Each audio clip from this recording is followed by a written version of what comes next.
Hey there, I'm Jennifer Pulley, and welcome to another episode of NASA 360. We have a great show lined up for you today. First, we're going to talk about NASA's exploration plans. You know, like where are they headed? Try the moon. We're going back, and Mars.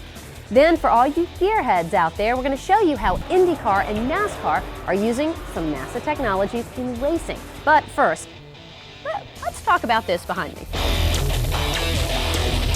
By the end of the next decade, NASA is planning on going back to the moon. Now, technology, it has changed so much since 1969 when they originally landed on the moon. So NASA's been developing new technologies, new spacecraft, new structures to help them get back. And with any new plan like this, huge concern, safety, and it should be.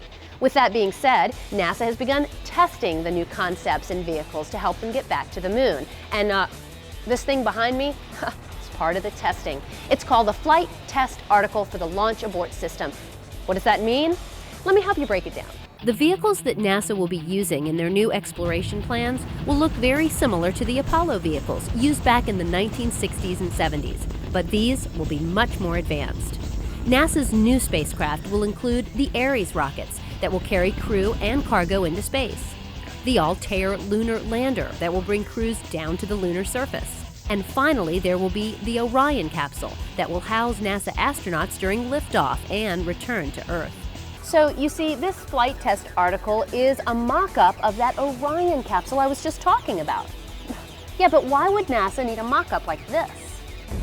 In the unlikely event that the astronauts need to escape from the launch pad quickly, the launch abort system will lift the Orion capsule away from the danger area, 1 mile in the air and 1 mile downrange. Parachutes will deploy, and the capsule will come down for a landing. So before astronauts fly in this capsule, NASA must test it to be sure it operates properly and that it's safe. That's where the flight test article comes in. NASA can't rely on computer simulations alone. So they need to test a full-scale unmanned version of the craft.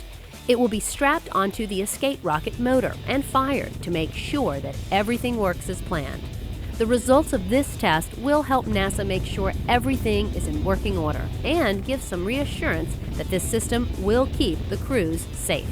By now, if you didn't already know it before, you've heard me say NASA first went to the moon back in 1969. But did you know that tons of the materials developed for those first moon missions can be found in our daily lives? That's right. You can find some NASA-inspired technologies in your home, your car, your computer, even in the packaging for the food we eat. And guess where else they can be found? Try professional sports equipment. There's not a sport around that hasn't been touched by NASA in some way. Now, to help show us that NASA technology, Johnny Alonso cruised down to Miami, Florida to meet with some folks from the IndyCar series.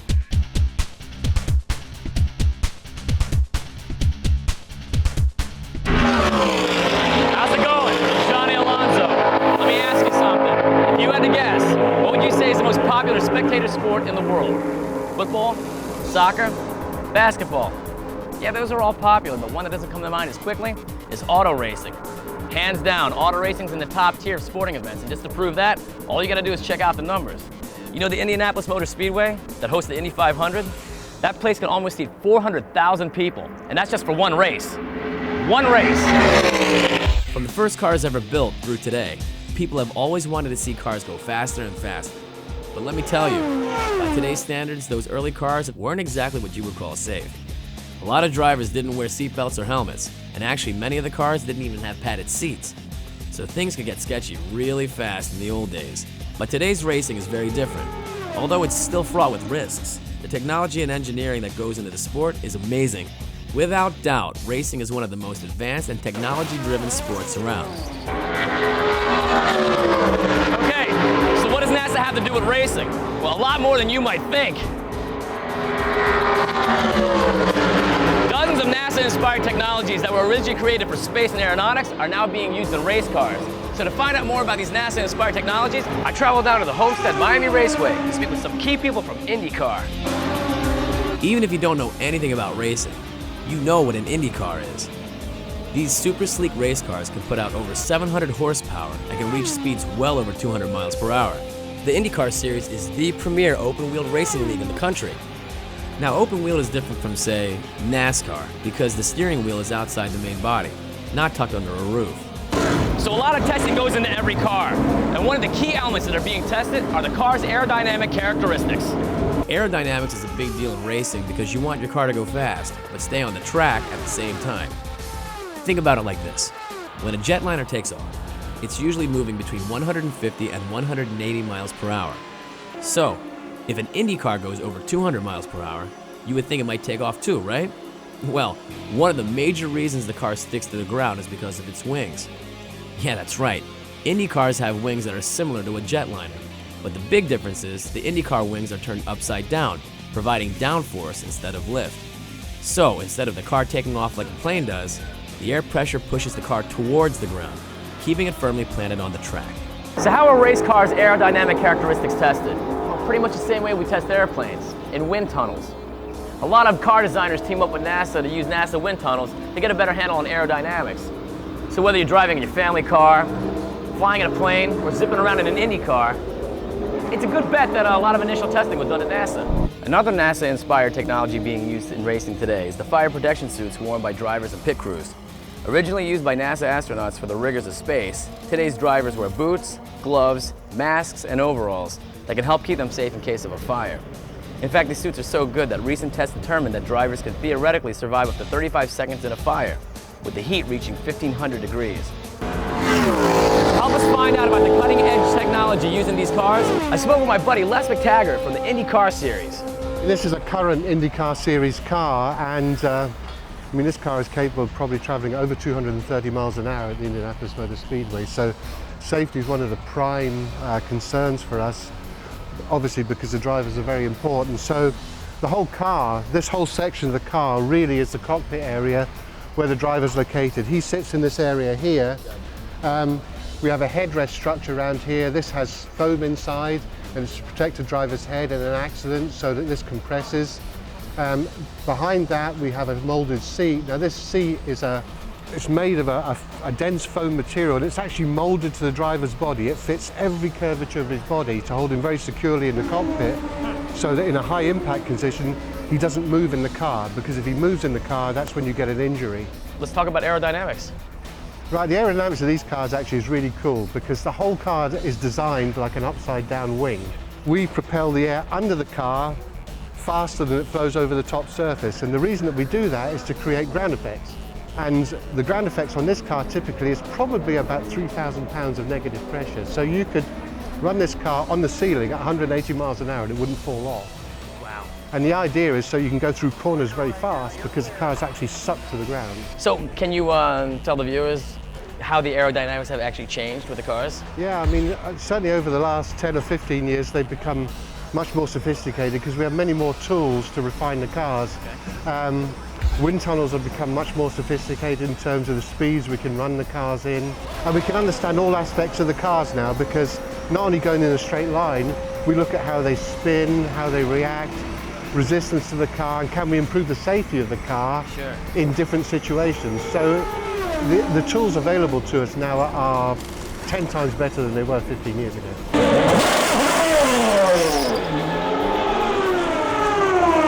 Safety is very important to us, and we're constantly looking at new technology to try and improve the situation for the drivers, because all we can do really is minimize the risk, and anything that we can improve, as I say, we're constantly looking at structures and different mechanisms to make it better. Drivers have also benefited from other NASA-inspired technologies. Things like improved brakes, oil seals, specialized safety seats, accelerometers, and many, many other things. So who are these daredevils that take these risks every day? Well, I caught up with a few drivers to find out how technology is not only helping them drive better, but be safe too. If you're a race car driver, you're never going to fear that something's going to happen to you. Obviously, it's good to have the safety, but we're always going to be in a risk. It's never going to be 100% safe. Yellow car in front. Yellow flag, yellow flag, yellow. Great job, Johnny. It makes us more comfortable knowing that we have an extra safety devices. We have the Hunt device, which is it's a device that we put around our necks and it's attached to the helmet. Because if you had a head crash, your neck wouldn't snap, so you wouldn't break your neck, and then all the other things I talked about. But there's so many variables that can happen on the streets that don't happen here, that I would say I feel a lot safer in the racetrack than actually on the streets. Now, I mean, we have the seats molded to us. I mean, everything, I mean, it's all really compact. The cars are meant to disintegrate, like, so it takes less G-forces off of us, exactly. So, you know, we still, as drivers, we don't like to even talk about it, but no, it's great. I mean, you know, as long as these cars stay on the ground, that you're safe. So it's come definitely a long way. Sure. Not as far as maybe NASA, but. All right, so we found out a few technologies that some race car engineers are using that originally came from NASA. But do you think NASA can learn anything from an Indy car? Ha, you better believe it. Check it out. Right now, NASA is planning missions back to the moon and onto Mars. The capsule NASA will be using is called the Orion. And even though Orion looks similar to the old Apollo capsule, it's a brand new state-of-the-art spacecraft that'll hold between 4 and 6 crew members. Now, if you recall, when the old Apollo capsules returned from the moon, they splashed down into the ocean, right? Well, that worked well for the Apollo. But today, NASA scientists are researching whether the Orion will come down in the ocean or if they wanted to come down on land. Either way, some serious work is going into understanding how to protect astronauts from injury during landing. Although NASA has tons of data on what astronauts may experience during landing, they're also working with IndyCar to look at their data too. This is because IndyCar has detailed data for every crash since 1996. As you can imagine, when a car hits the wall at 200 miles per hour, the occupant will experience huge G-loads. So it's a no-brainer that IndyCar and NASA would be working hand in hand to produce better protection strategies for both drivers and astronauts. NASA will use much of the data to help design optimum seat configurations to help minimize risks to our crews upon re-entry and landing, while IndyCar will benefit by having NASA researchers designing seat configurations that may also help keep race drivers safe. So whether in spacecraft or in race cars, both groups are working hard to provide the best protection for vehicle occupants.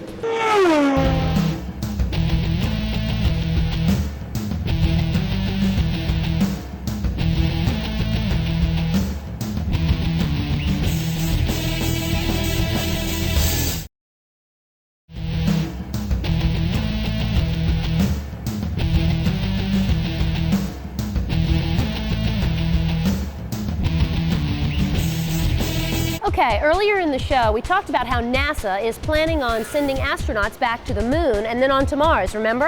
All right, well, here's a question for you. Where are they going to live once they get there? And most likely, during the first few missions, astronauts will live on the spacecraft that got them there. But as they begin to stay for longer and longer periods of time, NASA's really going to need to provide some permanent living quarters. So, are we talking condos? Are we talking apartments on the moon? Not quite. What will astronaut housing look like on the moon and Mars? And how will it be constructed? Let me tell you. Right now, the leading candidate for moon and Mars habitats are something called inflatable structures, like these guys right here. Now, these structures are kind of similar to those giant blow-up bounce houses you might find at your state fair or at a birthday party.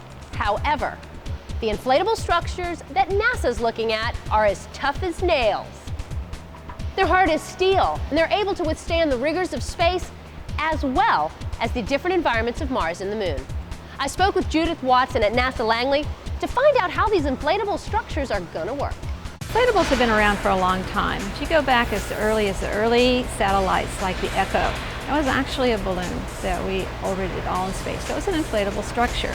As early as the 1960s, Wernher von Braun was considering using inflatables on a space station orbiting the Earth.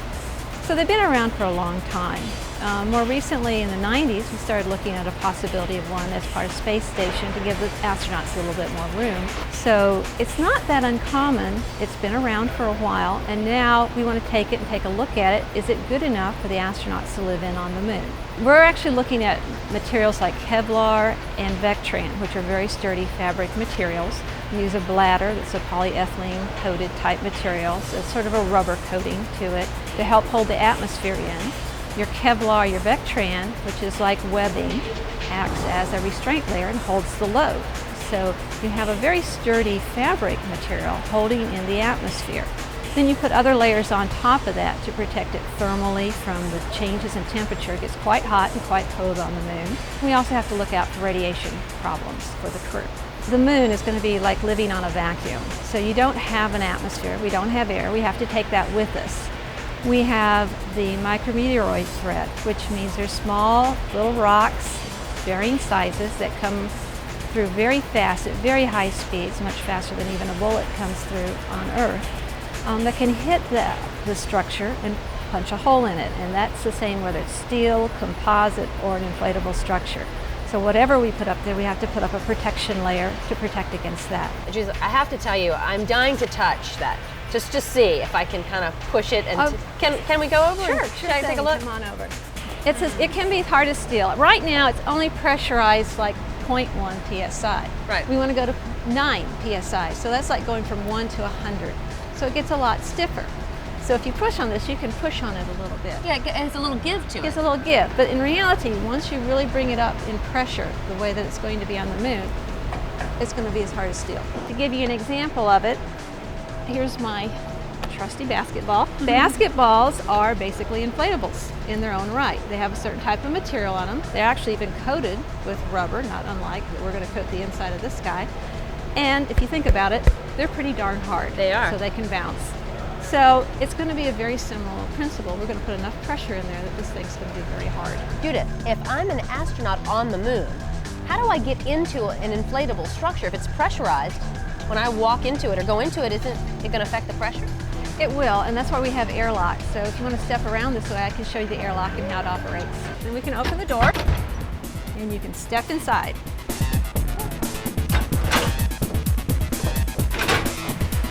And here you go. Oh, wow, this is amazing. Earlier you were talking about the bladder. Yes. Okay. Describe what you mean by the bladder of this structure. Okay, the bladder is this inside layer. It's coated in polyethylene, which is like a rubber, and that's to keep the air from going out. The idea is we don't want this even leaking a little bit. Anything in space is going to leak a very small amount. Right. So we want them to keep their air as long as possible. So we've got that on the inside, and it usually doesn't maintain the structure, the tension that's caused by the air. It's just here to protect the air from going out. Okay. So it's a little bit larger, so there we get little wrinkles sometimes if it's not totally inflated it's like it stretchable. is right now. It's very stretchable. Very stretchable. So that's what the inside is made out of. All right, Judith, I think we're equalized. We ready to go? Sure thing.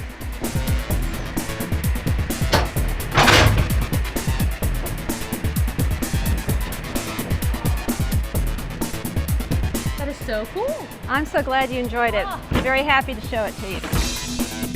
So we know NASA is not just going to send up these inflatable structures to the moon or Mars without testing them first, but where on Earth do you test these structures to make sure they can withstand the rigors of space? NASA packed an inflatable structure habitat and sent it down to McMurdo Station, Antarctica, where the focus was to see how easy it was to deploy and how it held up under those harsh conditions. A small group unpacked and set up the inflatable, then began to inflate it. Once the inflatable was laid out and secured, about 6 minutes later, it was fully inflated and ready to be used.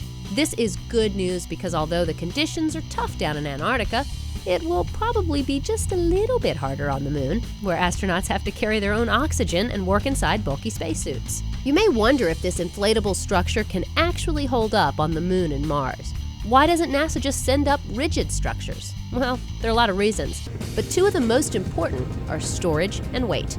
Right now, this huge inflatable structure can fold up into a very small space for shipment to the moon, and it's considerably lighter than rigid structures. Now, this is important. To land 1 pound of supplies on the lunar surface, NASA must launch 125 pounds of hardware and fuel to get it there. Another benefit is that this inflatable structure can be taken down and redeployed multiple times, permitting exploration beyond the initial landing area. So it looks like NASA is on the right track.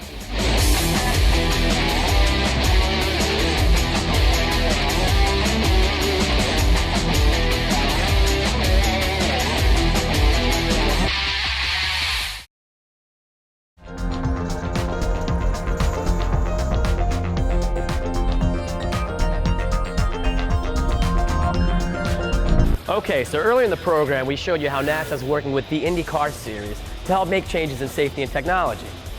But they're not the only racing series that NASA's working with. That's right, NASA's also helping NASCAR to help make improvements in their cars too. Of course, many of the NASA technologies found in IndyCar and in NASCAR are the same.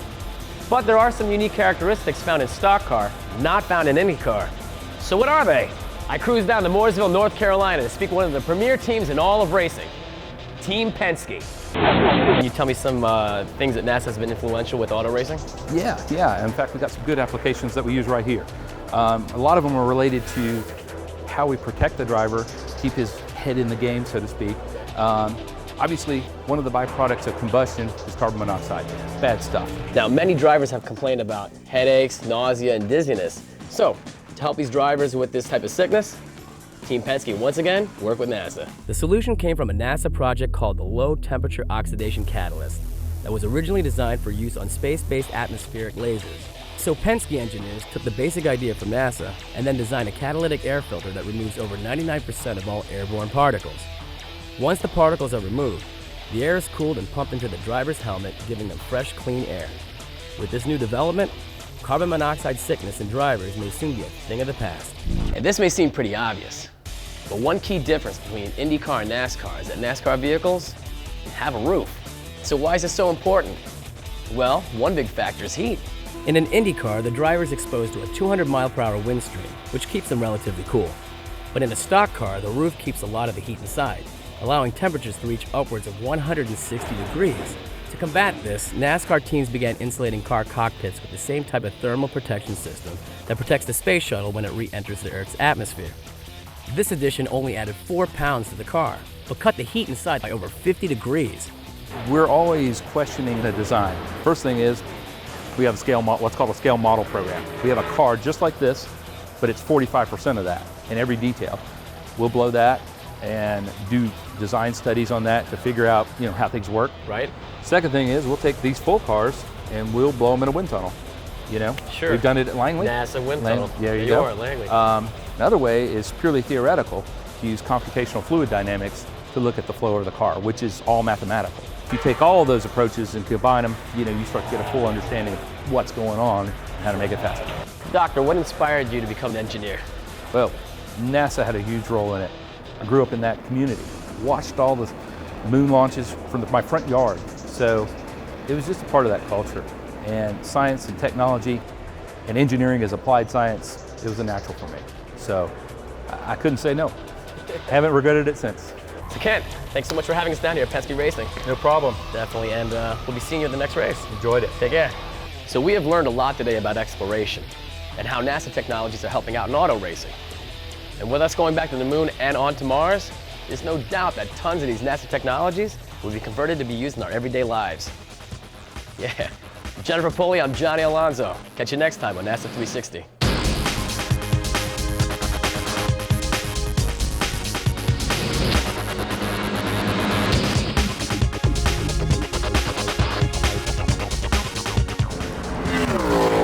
Help us find out about the cutting technology to cutting edge.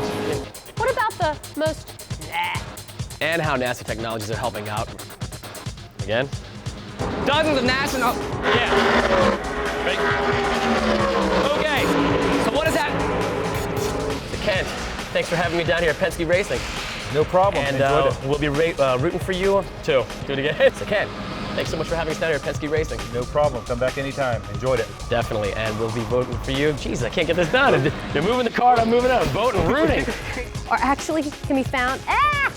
So to find out what some more of these NASA-inspired technologies are, I came here. That was it! Driving in a family car, zipping around in an Indy car. Sure bet that, whatever, the last line.